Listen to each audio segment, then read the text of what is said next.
Yun! Kaya naman na. May kurente na. Ay, 12 oras na wala ng kurente. Kaya naman na naman. Pagkakahirap ng gayon. Apektado yung mga paninda. Ah, buti pa din eh. May kita kanina no. Ayos din eh. Bukas ka nang kahit walang kuryente. Oo nga, di kahirap ng walang kurente. Bakit? Ilang oras ka na wala ng kuryente dito sa inyo? E di 12 oras na naman, buong Lipakay naman ay talagang mga paninda din eh, wala na, napanis na ata. No, kahirap nga na yan. Tunaw na naman ng mga frozen foods mo. Maiba ako pare.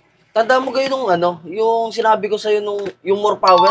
Ayo, narinig ko nga yung kay Gandara at kay Kapinsan. Ano kayang mag-power na yan? Alam mo Gapar, ang more power ay handang mag-invest ng mas magandang serbisyo, mga bagong substation, mas upgraded na linya, at mas mabilis na service. Kaya nga par, hindi, kung pag nandito na ang more power, hindi na natin maranasan yung 12 oras na walang kuryente.